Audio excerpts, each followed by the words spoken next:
তাহলে আওয়ামী লীগের বিরুদ্ধে আমাদের প্রথম চার্জশিট কি? এই জাতির পক্ষ থেকে আমাদের প্রথম চার্জশিট হচ্ছে যে আওয়ামী লীগ এই রাষ্ট্রটাকে গণপ্রজাতন্ত্র না করে এটাকে রাজতন্ত্রে রূপান্তর করেছে। এটা এখন এক পরিবার এবং এক ব্যক্তির মানে শাসনের রাজ্যে পরিণত হয়েছে। এবং দেখেন, আমরা যেটা বারবার বলেছি যে এই সরকার অবৈধভাবে 2008 সালের একটা পাতানো নির্বাচন, যদিও এটা বিএনপি মোটামুটি দেশের স্বার্থে মেনে নিয়েছে, কিন্তু এটা একটা পাতানো, মানে এটা আমরা বিভিন্ন বই থেকে, প্রণব মুখার্জির কোয়ালিশন ইয়ার্স থেকে আমরা দেখেছি একটা পাতানো নির্বাচন ছিল। বিএনপিকে যে কোনো মূল্যে 100 সিটে হারাইতে হবে, এইরকম নির্দেশনা 111 সরকারের ছিল। এবং এই ব্যাপারে তথ্য প্রমাণ দলিল সরকার যখন পরিবর্তন হবে আপনারা একবারে পাবলিকলি জানবেন।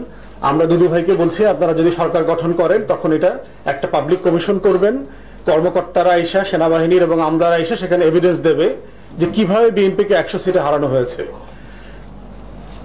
দ্বিতীয় অভিযোগ কি? যুদ্ধের আহ্বান জানানো হয়েছিল সেই ঘোষণাপত্রে। এখানে বলা হয়েছিল যে to defend the honour and dignity of the people, যে এই জাতির সম্মান মর্যাদা এটা রক্ষা করবার জন্য আমাদের সশস্ত্র যুদ্ধ করতে হবে।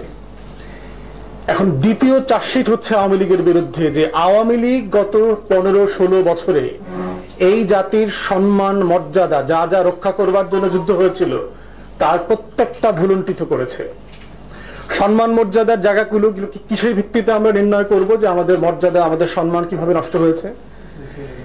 একটা বিষয় হলো যে দেখেন যে পৃথিবীতে বিভিন্ন বিষয় ইন্ডেক্স করা হয়, যে একটা রাষ্ট্রে গণতন্ত্রের অবস্থা কি, একটা রাষ্ট্রে মানবাধিকারের অবস্থা কি, একটা রাষ্ট্রে গণমাধ্যমের স্বাধীনতার অবস্থা কি, একটা রাষ্ট্রে মানুষ কতটা সুখী খুশি, একটা রাষ্ট্রের দারিদ্রতার অবস্থা কি, আর্থিক সচ্ছলতার অবস্থা কি, একটা রাষ্ট্রে মতামত প্রকাশের স্বাধীনতা আছে কিনা, মানুষ মন খুলে গণতান্ত্রিক পরিবেশে ভোট দিতে পারে কিনা, এরকম অনেকগুলো সূচক আছে। এর প্রত্যেকটা সূচকে বাংলাদেশ গত 15 বছরে তলানিতে গিয়ে ঠেকেছে।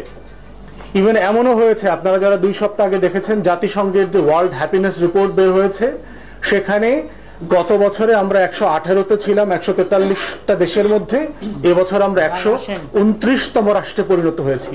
আমাদের 11 ধাপ অবনতি হয়েছে। বার্মাও আমাদের থেকে ভালো অবস্থায় আছে, যে রাষ্ট্রে এখন গৃহযুদ্ধ চলছে।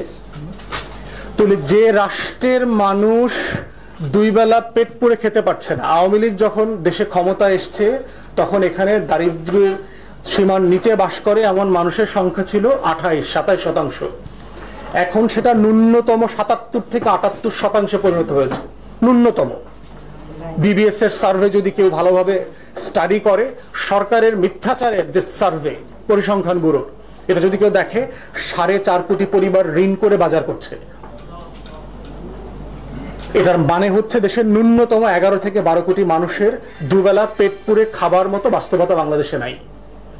অতএব একটা রাষ্ট্রের জনগণের অনার, সম্মান, মর্যাদা কিভাবে থাকে?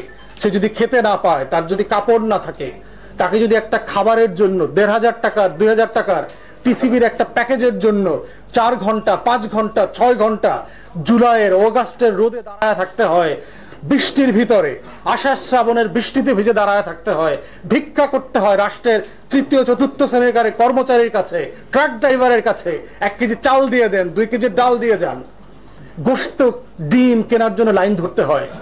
এটার মধ্যে কোনো স্বাধীনতার সেই ঘোষণাপত্রের যে সম্মান মর্যাদার যে ওয়াদা দেওয়া ছিল তার কিছু নাই। এখানে সবকিছু ভুলুণ্ঠিত করে দিয়েছে এই রাষ্ট্র।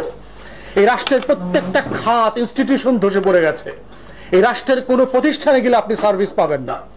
আজকে দেখলাম একটা ল্যান্ড রেজিস্ট্রির অফিসে এক ভদ্রলোক ভোগান্তির শিকার হতে হতে সে নিজে মাইকিং করতেছে যে এবং অভিশাপ দিচ্ছে যে আল্লাহ এই অফিসের প্রত্যেকটা কর্মচারী যেন পঙ্গু হয়ে যায়, না খেয়ে মরে যায়, বোবা হয়ে যায়, এদের পরিবার যেন ফকির হয়ে যায়। অভিশাপ দিচ্ছে মাইকে, হ্যান্ড মাইক দিয়ে। মানে একটা ল্যান্ড রেজিস্ট্রি অফিস কি পরিমাণ মানুষের অভিশাপে পরিণত হয়েছে।